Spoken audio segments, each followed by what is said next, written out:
eu quero pedir a você que tenha bastante atenção. No final, você vai ter a oportunidade de fazer qualquer pergunta.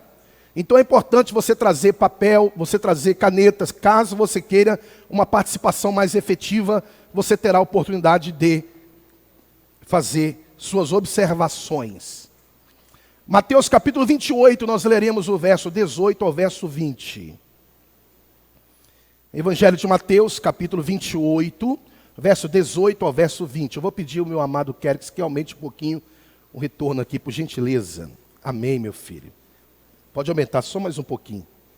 Glória a Deus. Aí, Mateus 28, verso 18. Até o verso 20. E chegando-se Jesus, falou-lhes dizendo: é-me dado todo o poder no céu e na terra. Portanto, ide, fazei discípulos de todas as nações, batizando-os em nome do Pai, do Filho e do Espírito Santo, ensinando-os a guardar todas as coisas que eu vos tenho mandado. E eis que estou convosco todos os dias, até a consumação dos séculos. Amém. Nós vamos então tratar nesta manhã sobre o Evangelho de Mateus. Nós vamos estudar de forma panorâmica. O estudo que nós estaremos fazendo a partir de agora é panorâmico. Não tem como nós pegarmos capítulo por capítulo, versículo por versículo. Nós ficaríamos aqui um ano só em Mateus. A nossa proposta é um estudo panorâmico, porque você tenha um conhecimento dos livros sagrados. E nós estamos começando hoje com o livro de Mateus. Então vamos lá. Eu quero começar trazendo aqui, em primeiro lugar, Mateus, o livro. Esse livro que acabamos aqui de ler, os últimos versículos, o último capítulo propriamente dito. Mateus, ele é o primeiro livro do Novo Testamento. Eu tenho que trazer aqui algumas informações básicas. Algumas informações que são importantes você ter ciência. Claro, você abriu a sua Bíblia e viu, para quem não tem uma familiaridade maior com as Escrituras Sagradas, Mateus é o primeiro livro do Novo Testamento. Embora ele seja o primeiro livro do Novo Testamento, ele é considerado o 40º livro da Bíblia. Então ele é o 40º livro da Bíblia, o primeiro do Novo Testamento. Termina com Malaquias, o 39º, e inicia o Novo Testamento com Mateus. Então, na linha geral de livros, ele é o 40º. Ele é considerado, o livro de Mateus, presta atenção, ele é considerado, por ele ser o primeiro, e ele não está ali por acaso, como uma ponte entre o Velho Testamento e o Novo Testamento. Nós temos aqui um hiato, nós temos aqui um tempo até significativo, que na teologia nós chamamos o período interbíblico, que se compõe de 400 anos, é também conhecido como os 400 anos de silêncio, em que você não tem nenhuma palavra profética inspirativa, vão aparecer neste período interbíblico, não é o meu foco aqui, alguns livros que nós chamamos de apócrifos. São livros não inspirados. 1 Macabeus, 2 Macabeus, e uma série de outros livros que perfaz neste tempo, mas que não são livros que podem ler a título de história, mas não são livros inspirativos, como nós temos toda a Bíblia especificamente. Ok, então o livro é o 40º livro da Bíblia. Ele faz uma ponte entre o velho e o novo, por isso que Mateus, ele tem um público diferente, ou seja, o Evangelho de Mateus, ele é universal, qualquer um tem como um livro que o abençoa, que o edifica, que o enriquece. Mas ele foi escrito para um público-alvo. Daqui a pouquinho eu lhe mostro. Muito bem. Ele tem, o livro de Mateus, ele tem 28 capítulos. Ele possui 1071 versículos. Esse é o livro de Mateus. Ele tem em seu escrito, dentro desses 28 capítulos, 177 perguntas, Ou seja, o livro, a escrita literária de Mateus é algo interessante de se saber. Tem ali, nesses 28 capítulos, 177 perguntas. Perguntas, ora feitas por discípulos, ora feitas por pessoas cujos nomes não estão arrolados na Bíblia, e perguntas, muitas delas feitas pelo próprio Senhor Jesus. Outra coisa que é interessante observar, nós temos aqui no livro de Mateus, por que ele trabalha? Você vai ver que ele tem 76 referências acerca do Antigo Testamento.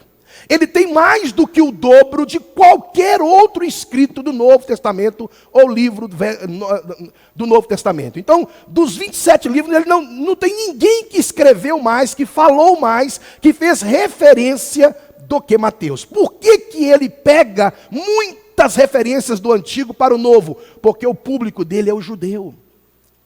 Mateus, ele vai apresentar Jesus numa perspectiva diferente de Marcos, numa perspectiva diferente de Lucas e numa perspectiva diferente de João. Cada evangelho traz uma perspectiva distinta de nosso Senhor e Salvador Jesus Cristo. Por quê? Públicos diferentes. Então nós temos aqui 76 referências ao Antigo Testamento. Nós temos também 25 profecias do Antigo Testamento, que Mateus faz alusão a elas. Nós temos 47 novas profecias que surgem a partir de Mateus. Então nós temos 27 que ele pega do velho e traz para o tempo presente, falando que estava se cumprindo, e ele faz menção agora de 47 novas profecias, obviamente feitas pelo nosso Senhor e Salvador Jesus Cristo. Nós temos ainda no livro de Mateus, a título de conhecendo um pouco o livro, 815 versículos de história. E temos 256 versículos de profecias. Então é um livro que narra história dos acontecimentos, dos feitos, das realizações miraculosas de Cristo Jesus e o seu ministério na terra, mas também é um livro profético. Ele tem 256 versículos de profecia. Sendo que, desses 256 versículos, 164 são profecias que ainda não se cumpriram. E 92 delas já se cumpriram. Então é um livro que vale a pena você ler. Tem muita coisa interessante no livro de Mateus. É um livro fantástico que está aqui na Bíblia, e você pode ter oportunidade de nas horas, que você, não só nas horas vagas, mas sobretudo na hora que você separa para ter uma devocional, vale a pena você ler a Bíblia. A gente perde muito por não conhecer as Escrituras. A nossa proposta aqui é o ano da frutificação. Nós queremos que você, nós, eu, juntos cresçamos na graça, mas também cresçamos no conhecimento de Cristo Jesus. Muito bem. O livro de Mateus, ele está inserido num grupo chamado Evangelhos Sinóticos. Que língua é essa? Sinóticos. Evangelhos sinóticos são os 3 primeiros evangélicos. Daqui a pouco eu falo o que é sinótico para você. Então, são evangelhos sinóticos, Mateus, Marcos e Lucas. João está fora. Por que João não compõe os evangelhos sinóticos?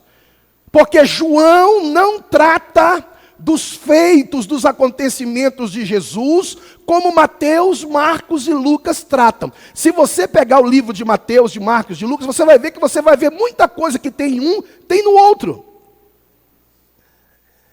João é diferente. João, ele traz algumas coisas que mostra um perfil diferente de Jesus. Por isso que ele não pega aqueles acontecimentos que Mateus, Marcos e Lucas exploraram. João tem um outro foco. O que são evangelhos sinóticos? A palavra sinótico significa a mesma visão. Então, para que abra e amplie a sua percepção, Mateus tem a mesma visão de evangelho de Cristo como Marcos e a mesma visão de evangelho de Cristo como Lucas. Os 3 têm uma mesma visão com algumas dissonâncias. Porque, na verdade, quando você pega 3 pessoas para falar de um mesmo assunto, você pode ter que um fala assim, olha, mas eu reparei, ele estava com um sapato marrom, uma calça jeans, o outro não traz esse detalhe, mas está falando do mesmo acontecimento. Pode acontecer Mateus, Marcos e Lucas falando de um mesmo acontecimento e cada um trazendo um perfil, uma nota diferente, mas tratando do mesmo assunto. João não trafega nesse mesmo perfil, por isso ele está fora dos sinóticos, ele tem uma visão diferente por causa da perspectiva e do público que ele está dirigindo esta palavra. Então, meu irmão, nós temos Mateus, Marcos e Lucas com a mesma visão, são chamados sinóticos, porque tem elementos em comum e tem uma história parecida da pessoa de Jesus. Então, o evangelho de João não entra aí. Vamos trazer aqui algumas outras informações. Eu volto depois acerca do livro. Mas vamos falar um pouquinho agora sobre Mateus, o autor do livro. Quem foi Mateus? Muito bem. Mateus, o que eu trago aqui é porque é o que a Bíblia nos revela, não precisa fazer muito esforço, está lá. Mateus é chamado de Levi, que é filho de Alfeu, irmão de Tiago. O Tiago, o apóstolo, é irmão dele. João e Tiago são irmãos. Claro que nós temos 2 Tiagos lá. Não confunda um com o outro. Ok? O nome dele significa dom de Deus. Mateus significa dom de Deus. Quem era Mateus? Ele era um judeu. Ele era um judeu. Mas ele é também conhecido como um publicano. Por que publicano? Publicano, na verdade, era alguém que trabalhava para o Estado romano, servindo ao Estado, embora não sendo ele romano de nascença. Então, o que acontecia? Por que os publicanos eram mal vistos pelos judeus? Os judeus não gostavam dos publicanos, porque os publicanos eram cobradores de impostos. Então, ou seja, um judeu trabalhando para Roma para cobrar imposto dos judeus. Então eles viam aquilo como uma traição. Viam aquilo como é que pode o cara sendo judeu, trabalhando para Roma? E muitas vezes esses impostos, né, nós estamos no Brasil, a gente sabe como é que é isso. Havia muito o que? Inflacionamento, havia uma cobrança muitas vezes indevida, uma cobrança maior. Você se lembra quando Zaqueu se converteu? Ele falou, Senhor, se eu porventura lesei, fiz alguma coisa contra alguém, eu vou pagar 4 vezes mais. Ele sabia. Então a conversão trouxe uma mudança de visão de vida. E Zaqueu disse o seguinte, olha, eu era cobrador de impostos. Eu vivi uma vida leviana, uma vida fraudulenta, uma vida pervertida, corrupta. Mas agora eu quero colocar a minha vida em ordem. E aí Jesus diz assim, hoje veio salvação nesta casa. Eu quero ler com você Mateus capítulo 9, verso 9, que diz assim, e Jesus, olha para você ver o chamado dele, irmão, que chamado rápido, que resposta rápida ao chamado. Imagine alguém chegar no seu trabalho e falar assim, larga tudo, vem e segue-me. O cara larga e vai. É complicado isso, não é verdade? Mas quem está chamando é diferente, quem está chamando é Jesus. E, obviamente, Mateus não era nem um louco, ele havia feito, ele pesou, ele quantificou o resultado daquilo que ele estava tomando, a decisão que ele estava empreitando tomar. Olha lá, e Jesus, passando adiante dali, viu ao ser assentado na alfândega um homem chamado Mateus, e disse-lhe, segue-me. E levantando-se, ele o seguiu. O cara largou tudo. Largou o emprego, irmão, de cobrador. Era algo aqui. Era um emprego do governo. Era um cargo altíssimo. De extrema confiança, porque ele mexia com recursos. E ele larga tudo, porque ele encontrou a pérola de grande valor. Jesus não quer que você largue o seu emprego. Jesus não quer que você abandone a sua casa. Jesus não quer que você larga os seus afazeres para virar um eremita, para sair aí como um peregrino e forasteiro, literalmente. Não. Talvez ele possa ter um chamado desse para poucas pessoas. Mas eu lhe garanto que não é isso que ele está pedindo para você aqui. O que nós aprendemos aqui é que nós precisamos priorizar Jesus na nossa vida. Você precisa priorizar o Senhor na sua vida. Se você parar e pensar, olha a dificuldade hoje para você ler um livro da Bíblia. Dificuldade. Por quê? Porque nós temos muitas prioridades. Você tem prioridades lícitas. Não estou falando coisa ilícita, não. Eu não estou falando que você deixou de ler a Bíblia para estar vendo pornografia na internet. Não é isso, não. É o trabalho, é o estudo, são os filhos. São os problemas da vida que vai o quê? Que vai sufocando a gente a tal ponto que Jesus está falando assim, segue-me, ouça-me, obedeça-me. E nós estamos assim, devagar, quase parando para poder dar uma resposta. A gente até pensa assim, não, a gente vem num culto, ouve a palavra assim, hoje eu vou. Mas daqui a pouco tempo a palavra é roubada. A semente deixa de continuar frutificando, por quê? Porque ela foi roubada. E o inimigo é expert em roubar palavras, sementes no coração dos ouvintes.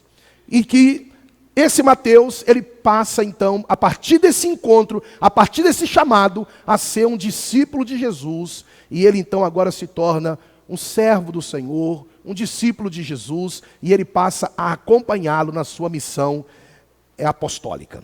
Mateus, sua morte. Nós não temos, obviamente, na Bíblia a morte dos discípulos, exceto nós temos informações de poucas situações que nos dá a entender como aconteceu. Mas nós temos o quê? Nós temos historiadores, nós temos Flávio Josefo, nós temos muitos historiadores daquele tempo, que alguns até inclusive não eram nem cristãos, mas escreveram acerca. E outros cristãos chamados pais da igreja, que tiveram informações bem próximas dos acontecimentos e dos fatos, para que nós possamos chegar a esta convicção e afirmação. Esse Mateus, todos os discípulos de Jesus, irmãos, todos os discípulos de Jesus morreram martirizados, exceto João.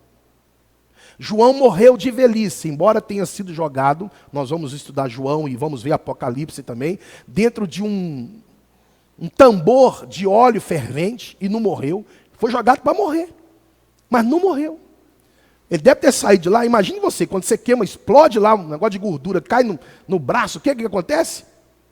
Gera feridas, não é verdade? Dá bolhas. Enfim, imagina um cara ser jogado todinho dentro de um balde de óleo fervendo. Esse cara saiu de lá empolado, doente, deu febre, meu Deus do céu, foi algo terrível, algo sofrível, por amor a Cristo, mas não morreu. Aí dali ele foi exilado à ilha de Patmos, e lá ele passou a ter as revelações do Apocalipse. Mas Mateus, como todos os 11, exceto João, ele morreu martirizado. Ele foi morto, martirizado, por causa do Evangelho de Cristo, à espada, na Etiópia. Ele foi missionário na Etiópia, e o Evangelho cresceu, expandiu, o Império Romano dominava o mundo, facilitou o avanço do Evangelho. O local, agora nós vamos passar informações técnicas. O local que este livro foi escrito na Antioquia da Síria. Quando você lê Atos dos Apóstolos, você descobre que a Antioquia se tornou a base missionária do apóstolo Paulo, da igreja primitiva. Antioquia. Né? E foi ali que foi escrito por Mateus. Quando? Qual a data que o livro de Mateus foi escrito? Foi escrito tradicionalmente entre 60 a 70 depois de Cristo. Então ele está narrando fatos que ele viveu, porque Jesus morreu no ano 33 a 35 de Cristo, mais ou menos isso aí, que foi a morte de Jesus. Né? E ele então, posteriormente, fez uma organização dos fatos, inspirado por Deus, escreve o seu livro. Qual era o alvo? Qual era o alvo primário da escrita de João? Ele não tinha noção, irmão, que nós estaríamos estudando aqui, Mateus. Mateus não teria noção que nós estaríamos hoje aqui estudando o evangelho dele. Você parou para pensar? Tem algumas cartas de Paulo que ele manda para a pessoa. Imagine você ter uma carta que você enviou para alguém e essa carta amanhã se tornar universal. Foi isso que o Espírito Santo de Deus fez. João está escrevendo, mas não sabia Mateus está escrevendo, e ele não sabia que o livro dele comporia o primeiro livro do Novo Testamento. Deus não explica tudo, mas Deus usa cada um conforme o propósito que Ele chamou para fazer a sua obra. Irmão, cada um de nós aqui temos um chamado de Deus. Cada um de nós aqui, você tem um propósito de Deus. Mandamento, guarda isso. Mandamento é para todos. Não adulterarás. Não tem como alguém falar assim, estou de fora, isso aí é só para a turma. E não, é para todo mundo. Não farás para ti mais de escultura. Isso é universal, isso é mandamento. Agora, mandamento para todos, propósito, presta bem atenção. O propósito de Deus para a sua vida é temporal, é provisório. Quem é casado aqui não vai ser casado no céu. Quem é pastor aqui não vai ser pastor no céu. Quem é empresário aqui não vai ser empresário no céu. Quem é pai aqui não vai ser pai lá. Então o propósito é particular. Deus tem um propósito. Irmão, quando Deus te gerou, Ele já te gerou tendo em vista projetos para a sua vida. E o que Ele tem para você necessariamente não é o que Ele tem para mim. O que Ele tem para mim não é necessariamente o que Ele tem para o nosso irmão aqui, para o irmão lá, para a irmã colar. Cada um de nós, o que nós precisamos fazer? Nós precisamos nos curvar diante de Deus. E quando eu digo isso, nos curvar e nos humilhar na presença dEle e buscarmos a revelação da sua vontade e do seu querer. Você não pode só existir no mundo, irmão. Você não está aqui por acaso. Você precisa descobrir qual é o propósito de Deus para a sua vida, para você não ficar rodando em círculo. Para você não ficar batendo a cabeça de um lado e para o outro, sem saber o que, meu Deus do céu, o que Deus quer de mim? Já era para você saber disso há muito tempo. Qual é o propósito de Deus te dar um filho? Qual é o propósito de você ter casado? Qual é o propósito de você estar vivo aqui hoje e não morto há muito tempo? Qual era o alvo do livro? Os judeus cristãos. O alvo dele, os judeus. O tema do livro. Você não vai ter o tema lá, mas você lendo o livro, você chega a uma conclusão que o tema central do livro é esse. Ele tem um alvo, o alvo é os judeus cristãos, e ele tem um propósito, um tema. Qual é o tema dele? O tema dele é esse: apresentar Jesus Cristo como Rei dos judeus e Salvador do mundo. Por que Mateus pega muito do Antigo Testamento e traz para o Novo? Para mostrar para os irmãos judeus que aquele Messias esperado chegou. Que aquele rei que nós estávamos tanto ansiando está no meio de nós. Você não vai ver Marcos trafegando por aí, e nem Lucas por aí, e nem João, pela mesma propósito, irmão. Deus tem propósito para cada um. Eu estou batendo essa tecla aqui, porque o Espírito Santo de Deus está falando com você. Deus tem propósito para a sua vida. Ele dá talentos, Ele dá dons. Para que nós possamos ser o quê? Para que nós possamos ser ativados, funcionarmos no mundo espiritual. Você não está aqui só para trabalhar. Tem que trabalhar. Mas você precisa preocupar com as coisas espirituais em primeiro lugar na sua vida. Mateus então apresenta Jesus Cristo como Rei dos judeus, como Messias, o Salvador, o prometido no Antigo Testamento e cumprido agora no Novo Testamento. Agora eu vou te mostrar o esboço do livro de Mateus. Ok? É panorâmico. O esboço do livro de Mateus. Vamos lá. Primeiro, a apresentação do rei. O foco dele é o rei. Interessante, irmãos. Interessante. Mateus começa o seu evangelho trazendo a genealogia de Cristo. E ele traz a genealogia de Cristo de uma forma tão sublime, para apresentar que Jesus ele tem linhagem real.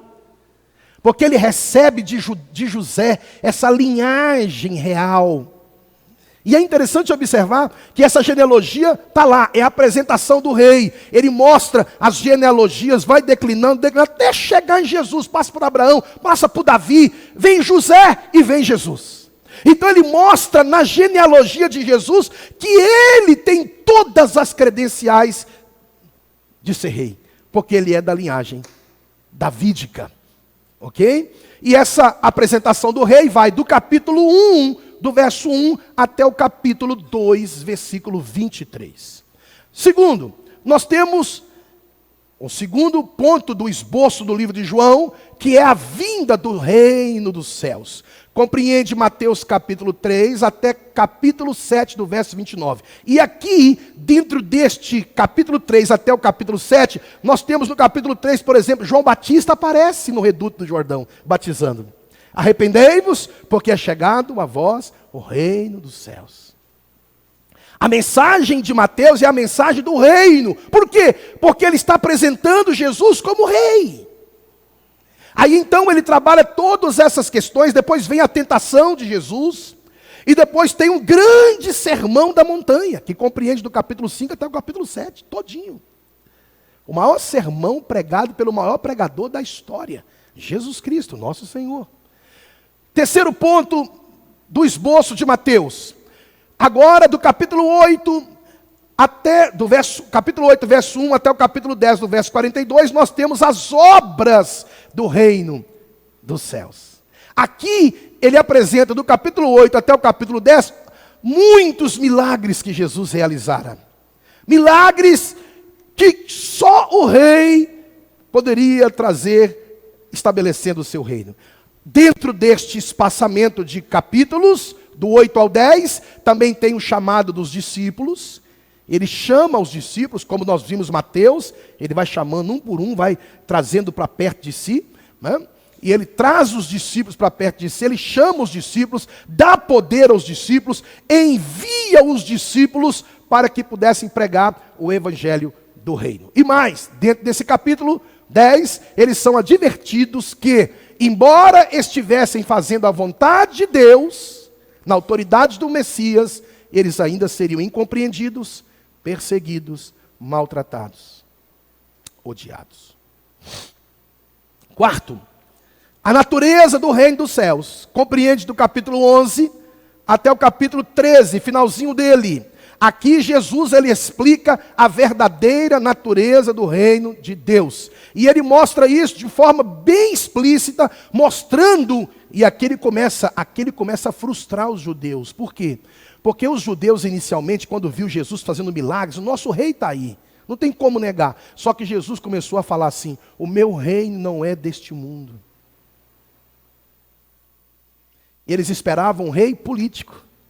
E eles esperavam um herói de guerra, queriam livrá-los do poder e do Império Romano. Só que Jesus não veio para destruir o Império Romano da forma que eles imaginavam e estabelecer o reino dos judeus. Eles acreditavam que haveria uma reviravolta tão grande quando o Messias viesse, porque o nosso rei virá, ele vai subjugar os impérios atuais e seremos dominantes em toda a terra. Então eles colocaram uma perspectiva errada sobre Jesus. E isso os enfureceu tremendamente, porque ainda mais quando Jesus começou a falar, até os discípulos ficaram encafifados. Até os discípulos, quando Jesus fala que vai morrer, por isso que Pedro fala assim: de modo algum morrerás, você não pode morrer. Então ele repreende: arreda-te, Satanás, porque tu não cogita das coisas dos céus, e sim das coisas desta terra, deste mundo.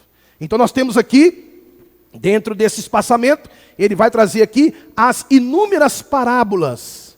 São 8 parábolas que falam acerca do padrão do reino de Deus, do padrão do reino dos céus. Quinto, nós temos do capítulo 14, do verso 1, até o capítulo 18, verso 35, nós temos a autoridade do reino dos céus. Mais uma vez aqui, os milagres acontecem até o capítulo 18, e no capítulo 18, Jesus é interpelado pelos discípulos acerca do perdão. E ali, Jesus dá uma aula sobre perdão, né? Ele fala, até quantas vezes, Pedro pergunta, perdoarei o meu irmão? Até 7. Quando Pedro fala isso, poderia soar aos ouvidos, e soou aos ouvidos dos judeus que estavam próximos, um camarada de grande nobreza. Por quê? Havia uma máxima judaica que você poderia perdoar o irmão até 3 vezes. Na quarta, você já podia dizer, não quero mais, inteirou a quarta, vaza, some, na quarta. Pedro fala, até quando perdoarei meu irmão? Até 7? Olha, foi até 7. Uau, Pedro foi nobre. Ele não, o nível, a tabela dele vai bem acima do normal, do padrão normal. E aí Jesus então arrebenta, não com Pedro. Jesus não foi mal educado com Pedro. Jesus quebrou o pensamento, que na verdade poderia parecer bonito, poderia parecer espiritual, mas na verdade era carnal. E aí Jesus então, Pedro esperava Jesus falar para ele assim: rapaz, tu é o cara, hein? Poxa, me orgulho de você. Até 7. Olha aí, gente, vamos aprender com Pedro. Bate palma para Pedro, né? Até 7. Isso aí, olha. Jesus falou: não. Não te digo. A minha voz para você não é 7. A minha palavra para você é 70 vezes 7. Irmãos, abrindo aspas aqui, parece que tem gente que vem no mundo só para testar o nosso 70 vezes 7. Jesus não falou, fecha aspas, Jesus não falou 490. Quando é que está 70 vezes 7? 490. Ele não falou, perdoe 490. Quando chegar no 491, aí você desce o cascudo nele e chuta e manda embora. Não. O que Jesus estava dizendo ali é que não há limite para perdão. Não há. Não há limite para perdoar. Nós precisamos ter essa perspectiva.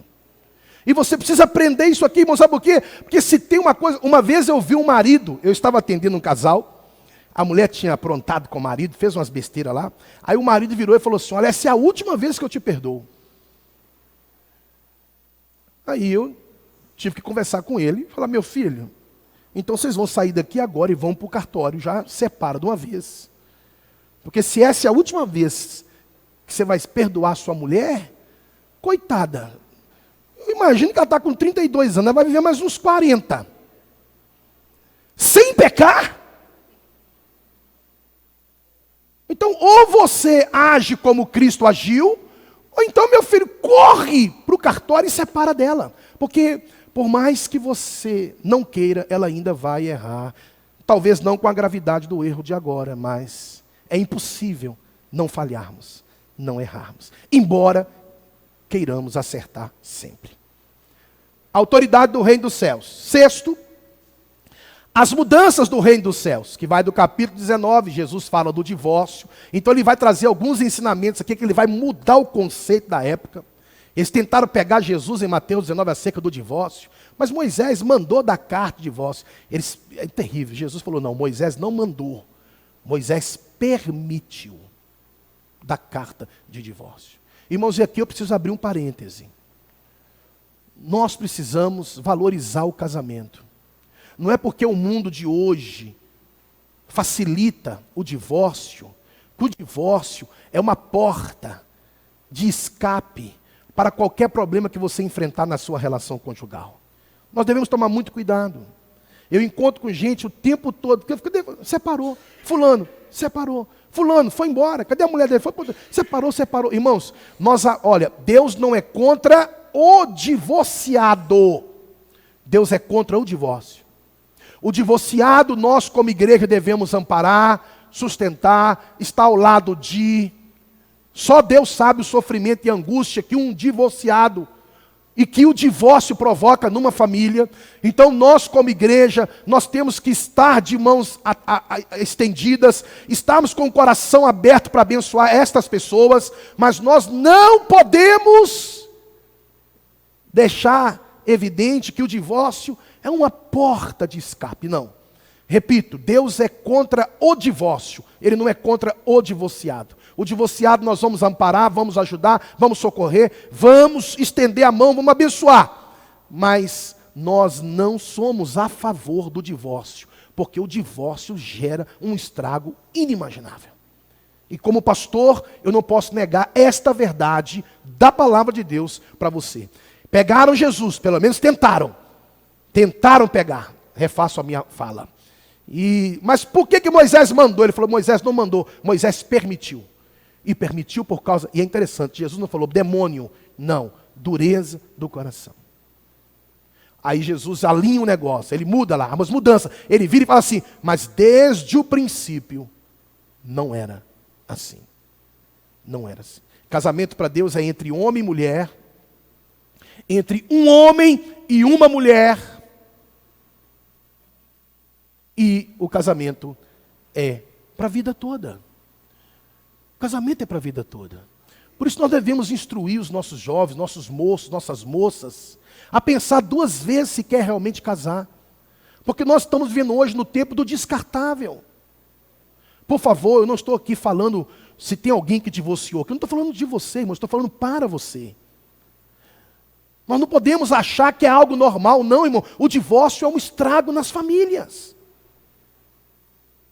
Lute pelo seu casamento. 7º e último, nós temos então a paixão e a ressurreição de Cristo, que compreende de Mateus capítulo 26 até Mateus 28, verso 20, aonde tem a nossa grande comissão. Aquele apresentado como rei, como vitorioso, que enfrenta a morte, foi zombado, foi cuspido, maltratado, botaram até para zombar dele uma placa, rei dos judeus, e Mateus faz questão de fazer essa alusão. Mas ele morre, mas ele também ressuscita, e ele aparece aos seus, ele comissiona os seus, e a obra avança, louvado seja o nome do Senhor. Amém, irmãos? Esse é o livro de Mateus, dividido em 7 sessões. Eu vou trazer agora alguns destaques, para que você possa entender um pouco mais o livro de Mateus, porque ele tem. É muito rico.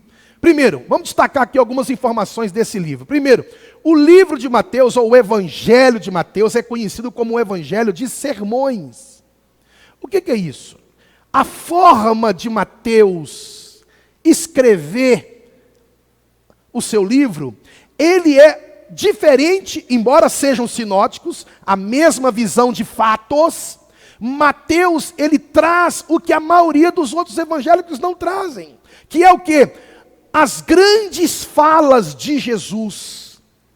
Ou seja, em Mateus nós temos, por exemplo, o Sermão do Monte. O Sermão do Monte é só em Mateus. O Sermão do Monte é só em Mateus. Então ele contém a exposição mais sistemática dos ensinos de Jesus, do ministério de Jesus, das curas, dos milagres, da libertação de Jesus. Ele ensina de maneira temática, de maneira prática, o valor e os fundamentos do cristianismo. Mateus, ele traz o Sermão do Monte, do capítulo 5 até o capítulo 7, só Jesus fala, irmão. Jesus está, eu tive o privilégio, foi uma misericórdia de Deus, não me sinto orgulhoso disso, mas me sinto agraciado por isso. Nós estivemos numa caravana para Israel.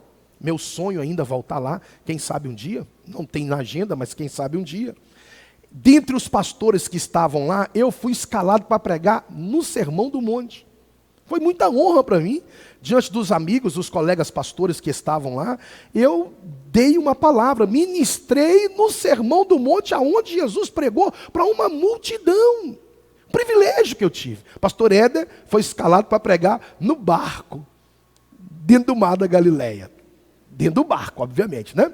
Então nós estávamos no barco, pastor Ed, então foi o pastor responsável para ministrar. Cada pastor ficou responsável para trazer uma palavra. E eu fiquei no Sermão do Monte. Então ali reunimos milhares de pessoas. No nosso grupo aqui, tinha outros grupos de outras nações para lá, para cá, muita gente. E ali então eu tive o privilégio de trazer uma palavra para os nossos colegas que ali estavam conosco. Esse Sermão da Montanha aqui, irmãos, você vê que quando Jesus termina, no capítulo 7, no verso 28, termina assim, olha lá, coloca aí. Quando Jesus acabou esse discurso. Então presta bem atenção, eu volto a repetir. O Evangelho de Mateus é o Evangelho dos sermões. Aqui nós temos 5 grandes sermões de Jesus.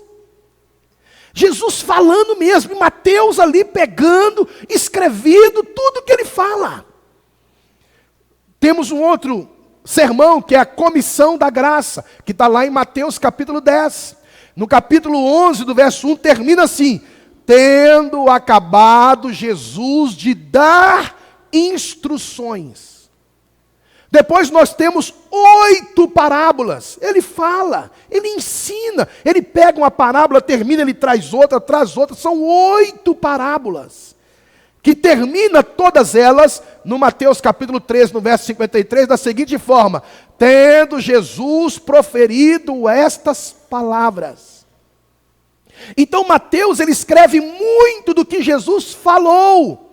Marcos escreve do que ele fez. E Lucas também, do que ele fez. Dos discípulos de Jesus que escreveram os evangélicos, se não me falha a memória, nós só temos Mateus e João.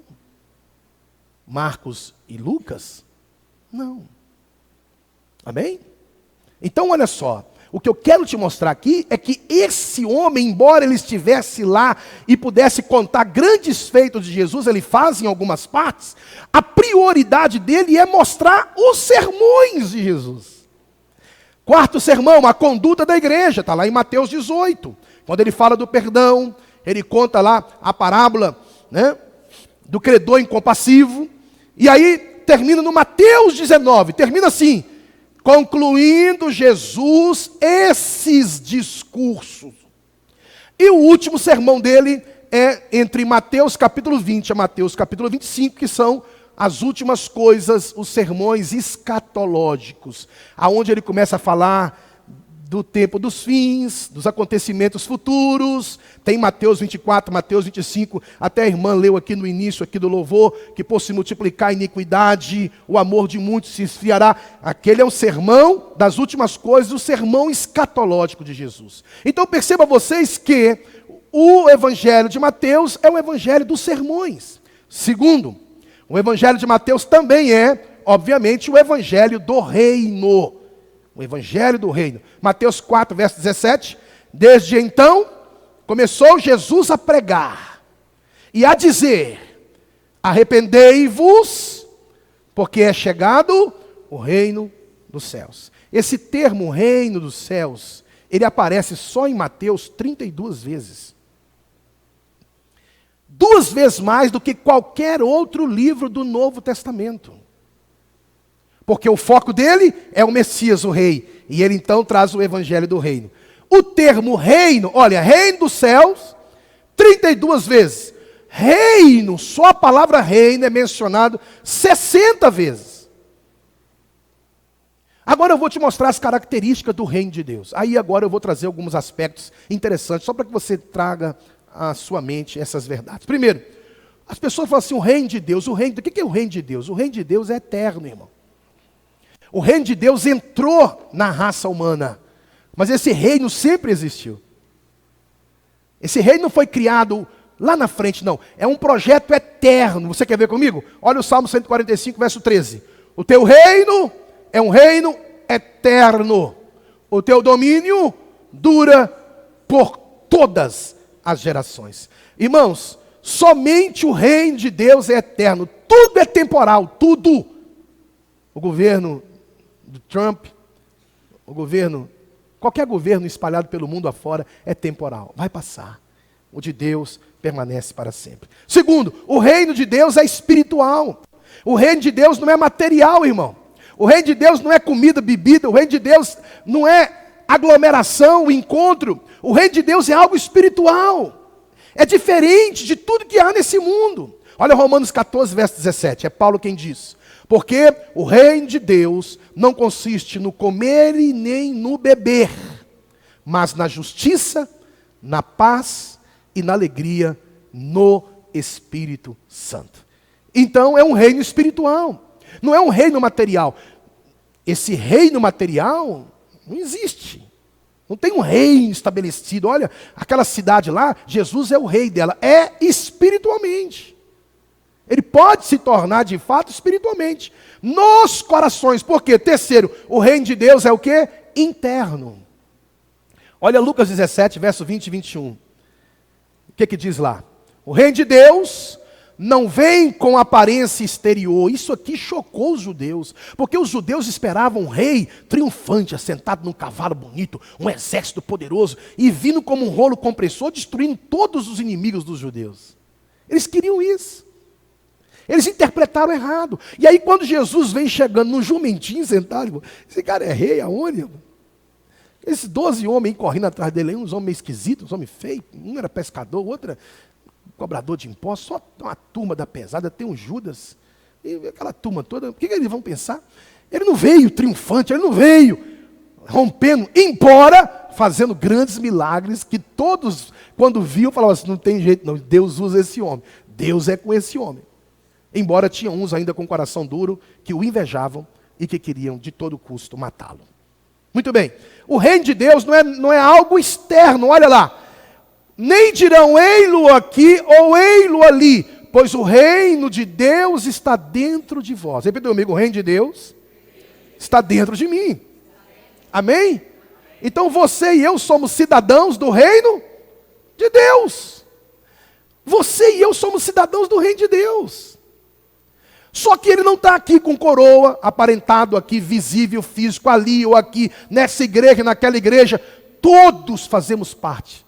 Os salvos, o reino de Deus está em nós. E esse reino quer crescer. E ele pode crescer à medida que as pessoas se convertem, à medida que as pessoas se rendem a Cristo, à medida que as pessoas, o reino de Deus vai crescendo, vai expandindo, vai entrando para além fronteiras. Não tem lugar onde não possa entrar o reino de Deus, desde que a palavra do Evangelho seja pregada e o Evangelho seja abraçado, o reino de Deus chegou lá. O reino de Deus entrou lá. Em qualquer lugar que Cristo está, há o reino de Deus. Interno. Amém? Agora eu vou trazer aqui os valores desse reino, porque está em Mateus, eu preciso te mostrar. Os valores do reino de Deus. O primeiro valor desse é dependência. Repita comigo, dependência. Olha Mateus capítulo 5, verso 3, eu agora trago-vos as bem-aventuranças do reino. Jesus fala assim, mais que feliz será, bem-aventurado os pobres de espírito. Tem gente que acha que ser pobre é virtude, não. Embora o próprio Senhor Jesus falou assim, os pobres sempre tereis convosco. Isso é um fato, sempre existirá o pobre. O pobre é o quê, irmãos? É a medida dos mais abastados. É aquilo que muitas vezes a gente observa, as pessoas descamisadas, caídas, à margem da sociedade, nós fazemos muito pouco por eles. E a Bíblia fala, quando é que eu te vi sem roupa e te vesti? Quando é que eu te vi com fome e te alimentei? Quando é que o Senhor estava preso e eu visitei? Ele vai, então responde, quando a um destes pequeninos. Ele não fala, a um desses crentes, não, destes pequeninos. Então, irmãos, o pobre é a medida de Deus para nos provar. Escuta o que eu estou lhe falando. O pobre é a medida de Deus para nos provar. Então você e eu, de vez em quando, de quando em vez, devemos ser generosos na arte do dar, irmão. Dai e ser-vos-á dado. Olha, dai e ser-vos-á dado. Isso contradiz a lógica.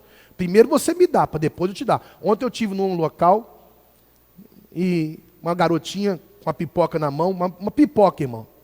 O pipoqueiro estava lá fora servindo. Aí eu fiz assim, dá uma pipoquinha. Ela falou, não dou não. E só uma. Não. Segurou assim o pacote, já ficou na defensiva. Tipo assim, aquele não bota a mão. E aí você pensa assim, deve ser filho de ímpio, né? Não, é filho de crente.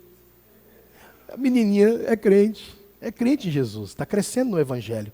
Irmãos, nós temos uma natureza dentro de nós. Criança, irmão, vai para o céu não é porque é pura, não, irmão. Criança vai para o céu porque Jesus morreu pelas crianças também. Ela não tem uma faculdade. Quando a criança atinge a idade da razão, uma criança que morre com 3 anos, 4 anos, vai para o céu. Não é porque é anjinho. Vai para o céu por causa do sacrifício de Jesus na cruz do Calvário por ele. A natureza do pecado está dentro dele, irmão. É questão de hora, vai manifestar. É por isso que seu filho faz pirraça. É por isso que seu filho vai aprender a falar palavrão. Você não ensina, vai aprender. Eu não estou aqui profetizando mal, não, irmão. Ele não fala na sua frente, mas que os colegas da escola mandam tudo para aqueles cantos que você nem imagina que ele manda. Ou já mandou, você pode amarrar aí, mas escuta o que eu estou lhe falando. Você foi criança, você já falou isso.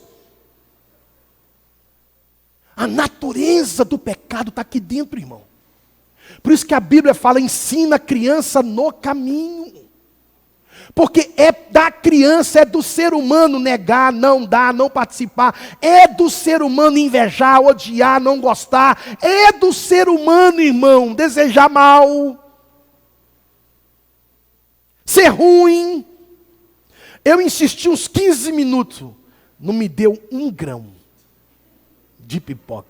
O pacote estava cheio, não me deu 1 grão, irmão. E olhava e falava assim, não.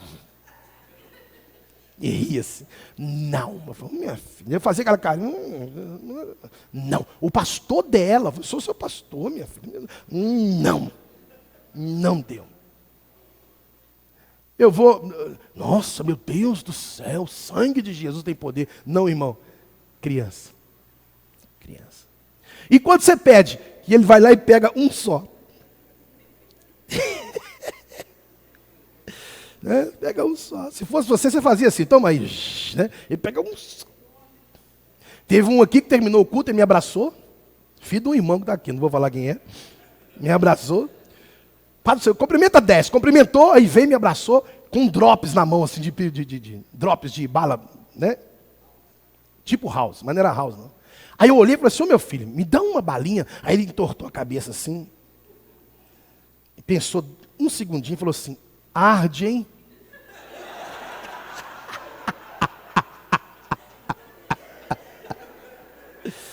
Eu falei, não tem problema não, é só para tirar o mau hálito aqui. Acabei de pregar aqui, aí ele baixou a cabeça. Arde muito, hein? Eu falei, não, meu filho, só um... Aí nesse entremeio, chegou outro menino por trás, me puxou para cumprimentar. Quando eu virei, cumprimentei ele, vapo! Vazou, irmão. Você está rindo, né, Ricardo? Você sabe quem é, né? Ele era menorzinho. Hoje ele dá, hoje não, hoje você chega. Dá porque agora está com a consciência assim, poxa vida, se eu não der, vai queimar meu filme, não estou. São fases. Fases. Dependência. Irmão, bem-aventurado, pobre de espírito, bem-aventurado é o homem que depende de Deus. Quem que você pensa que você é, irmão? Quem que você pensa que o seu diploma te dá saúde? Tem gente morrendo agora, irmão, que tem dinheiro para comprar o coração.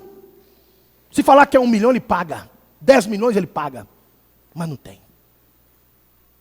Quem você pensa que você é? Dependa de Deus, irmão. Evangelho do Reino, Mateus, dependência. Olha a recompensa, coloca aí. Deles é o reino dos céus. Dependa de Deus. Segundo, olha o padrão. Sensibilidade. Mateus 5, verso 4. Bem-aventurados os que choram, porque eles serão consolados. Esse chorar aqui, irmão, não é chorar por seu problema, não. Eu preciso ser... É frustrante ouvir isso aqui, mas é verdade. Esse bem-aventurados que choram, bem-aventurados que choram pelas mazelas do mundo. É fácil chorar pelo que é meu. Perdi, meu. Não aconteceu. Não deu certo. O meu filho, o meu dinheiro, o meus... Chorar pelos dramas do mundo. Chorar pelos problemas que estão à nossa volta. Irmão, você já reparou que os nossos olhos estão secos? Nesse particular? O que sai fora do nosso recôndito, a gente não se estressa, pastor. Eu já estou cheio de problema. Deixa Moçambique explodir, deixa Malau ir para lá, deixa Zimbábue, mata todo mundo, resolve o problema. Tira. Irmão, tem pessoas que têm esse pensamento e vêm para a igreja e falam assim, Senhor, eu te amo. Senhor, louvado seja o teu nome. A gente vê as pessoas sendo mortas. Eu peguei o jornal, eu li, um menino morreu aqui agora, 15 anos aqui no Altinópolis. 15 anos, irmãos. Talvez diríamos assim, mas olha a vida que leva assim, vai lá e vê como nasceu, de onde veio, que estrutura familiar aquele menino tinha. Eu não estou falando que é um problema dos pais, eu estou falando que é um problema social, é um problema espiritual. Qual foi a última vez que você orou para Deus arrancar as drogas desta cidade, para Deus salvar os drogados? Sensibilidade. Qual a recompensa? Eles serão, olha lá, irmão, consolados. Terceiro padrão do reino, mansidão, autocontrole, domínio próprio, submissão. Olha Mateus 5, verso 5, bem-aventurado os mansos. Nós estamos estudando aqui nas nas terças-feiras, quando eu estou aqui ministrando, sobre o fruto do Espírito. Quem tem vindo aqui sabe o que nós temos aprendido aqui acerca do fruto do Espírito. Como é bom estudar a Bíblia, como é bom ouvir Deus falar conosco. Olha Mateus capítulo 5, verso 5. Bem-aventurados os mansos, porque eles herdarão a terra. Os mansos são aqueles que têm autocontrole, que se dominam ao invés de serem dominados por circunstâncias, pessoas, situações e coisas. Não são impulsivos, intempestivos. A recompensa, herdarão a terra. Interessante que ele não fala herdar os céus. A palavra dura suscita a ira. A palavra mansa desvia o furor. Quando você se torna manso, isso é um desafio para todos nós. A gente herda a terra. Você ganha espaço no coração dos outros. Você consegue expandir sua tranquilidade, seu ambiente de paz. Quarto, obediência. Mateus 5, verso 6. Bem-aventurados que têm fome e sede de justiça, porque eles serão fartos. Isso aqui é obediência. Que obediência é essa? É aquele que é justo, que ama fazer o que é justo, o que é reto, o que é certo, que não é desobediente à voz de Deus, tem desejo de obedecer. Recompensa, eles serão fartos. Quinto, misericórdia. Olha Mateus capítulo 5, verso 7. Bem-aventurados os misericordiosos. Agora, irmãos, veja só que a missão não é você mandar para Deus, é receber dele para distribuir. A missão é horizontal. É o que eu faço para o próximo é que tem valor. Bem-aventurados os misericordiosos, porque eles alcançarão misericórdia. O misericordioso é cheio de compaixão. E qual é a recompensa dele? Alcançarão misericórdia. Sexto, santidade.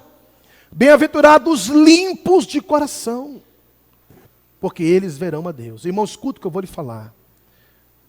Santifique a sua vida. Nós estamos vendo dias tão difíceis. Tudo que o diabo quer, irmão, é sujar você. Tudo que o inimigo quer é que você come na bandeja que ele tem servido no mundo aí fora. Você tem que tomar muito cuidado. Você não precisa temer. Quem está em você é maior do que aquele que está no mundo. Então, irmão, a probabilidade de você ser santo, viver uma vida de santidade é muito maior.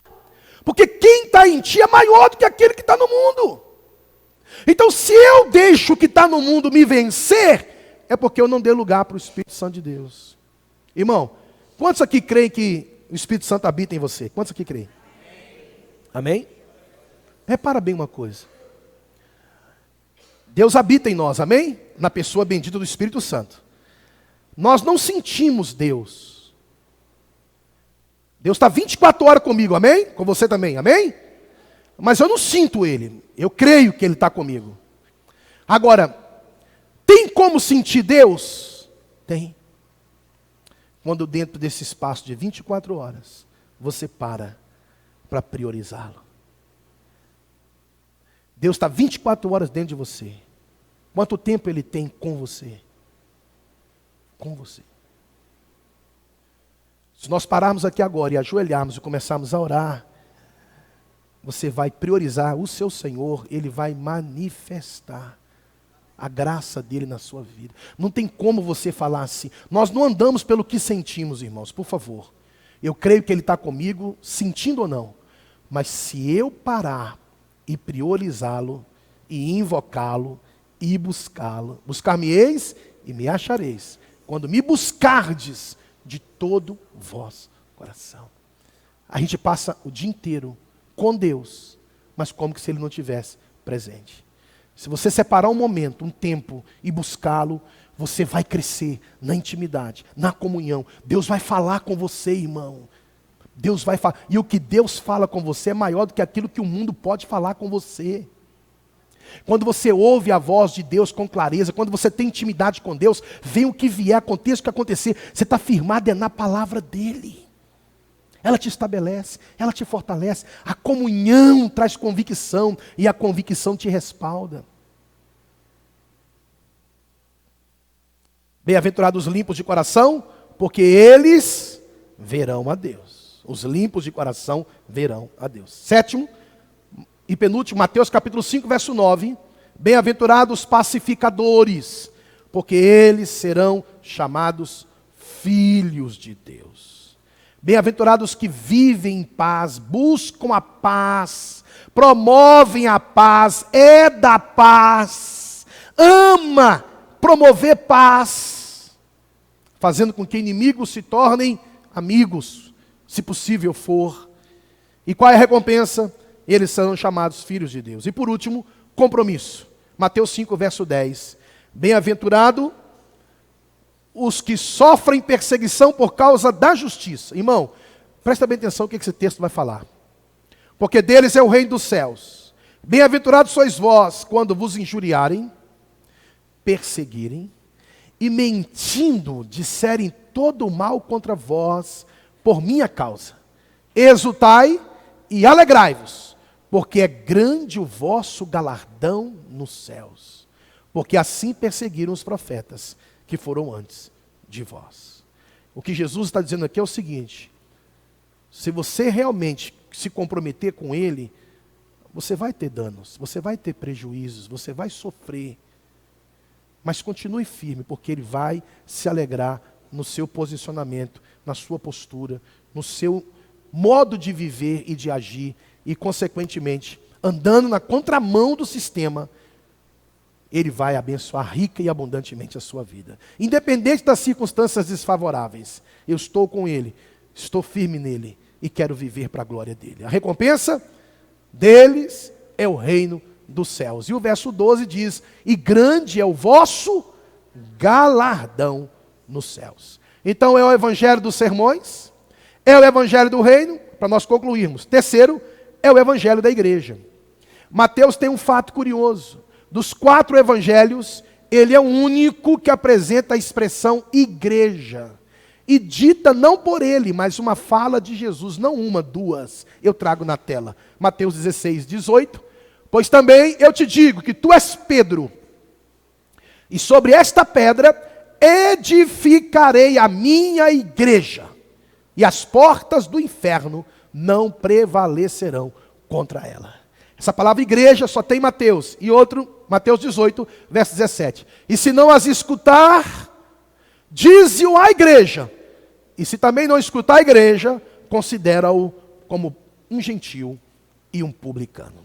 É fato o que o evangelho da igreja é Mateus. E termino dizendo que ele também é o evangelho da autoridade messiânica. Ou seja, o livro de Mateus é o livro mais judaico dos 4 evangelhos.